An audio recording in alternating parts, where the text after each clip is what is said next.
Dear chess friends, I would like to show you a game I played recently against an opponent of rating 1564, which ended up in this pawn endgame. As you can see, black's pawn structure is quite weak, all disconnected, isolated and doubled pawns, while white's pawn structure looks quite healthy with 3 connected pawns in the center. Computer evaluation says 0.2 in favor of black, mainly because black is 1 pawn up.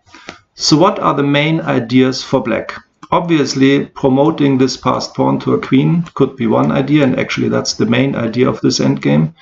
There are secondary goals, for example, attacking this pawn or this pawn. So how to make this happen? Actually, the first plan would be to attack this distant pawn through the knight. So the knight, a possible path for the knight could be this.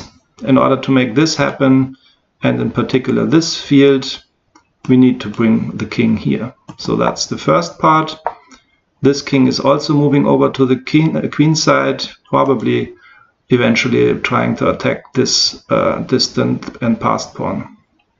So now I can start the journey of the knight to bring it over to the H line. And now I need to be careful to not lose my pawn here on the A line. And eventually I can move on.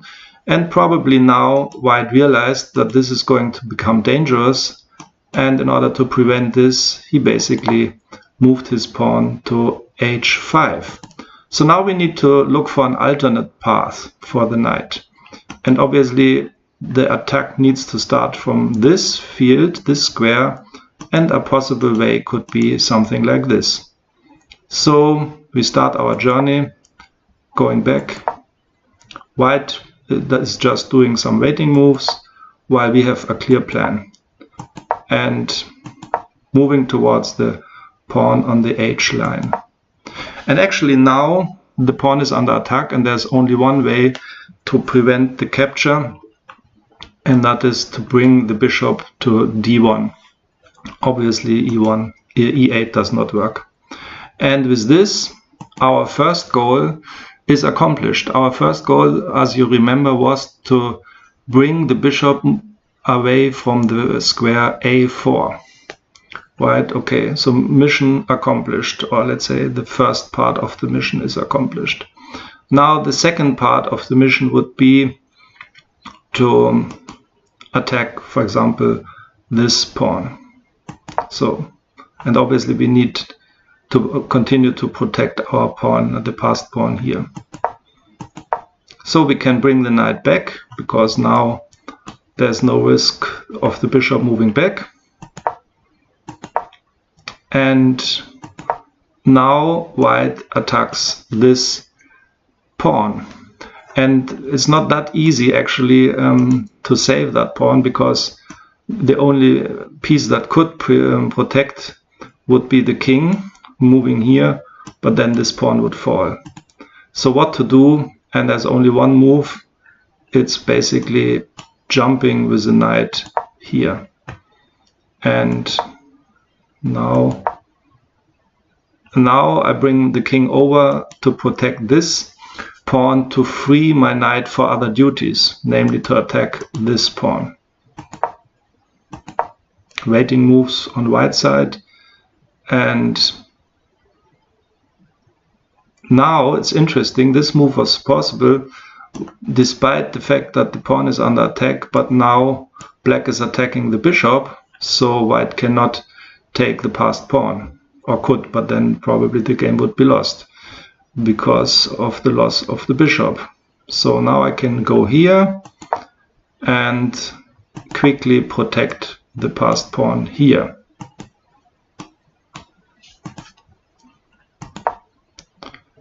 And actually bishop cannot take here, because then we would have a second passed pawn,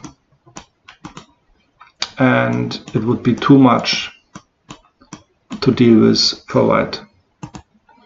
So waiting move on white side, and again now the king protects this pawn here, because this pawn is no longer under attack.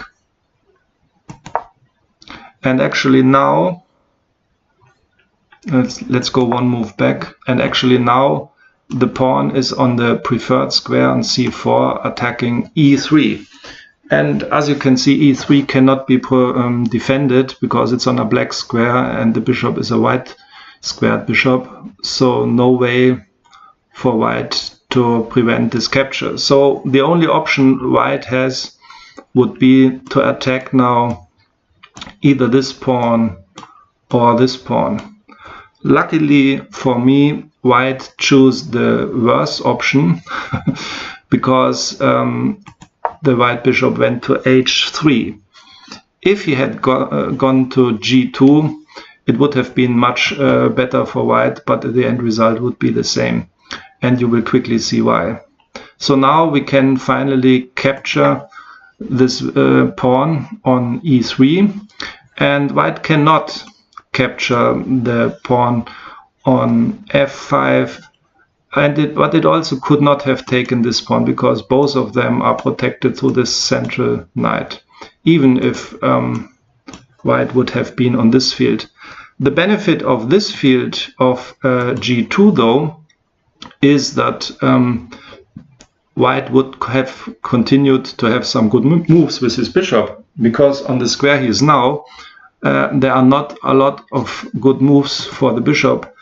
Actually, there are none, right? Because all fields are protected by the knight. So this is really a master knight here. You can see all potential for white squares are covered by this knight, and the bishop cannot move anymore. It's like the piece is not on the board anymore. So that was quite nice for me, because now I could fully concentrate on this thing here on the right hand side, and now because the bishop cannot move, and also obviously these three pawns cannot move, there's Zugzwang, and the king has to go either here or there. Going back, and now it's quite easy to follow up opposition and driving the king towards the back. Very easy.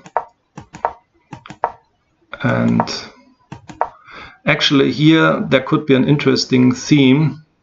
For example, if I would go to a2 now, and then let's say this bishop could capture this pawn, because if my knight would capture, would capture the bishop, then it is stalemate. So not the best thing to do. But obviously I do not push further the a pawn to a2. Instead I refocus to the other pawn and bring my king over here. I basically sacrifice the a pawn now. White can happily take, but I take the pawn on d4, moving into the opposition, and now this pawn will run and promote to a queen, and that was the last move of white, and then game was over. Thank you for watching this video. Enjoy and have a nice day. Thank you. Bye bye.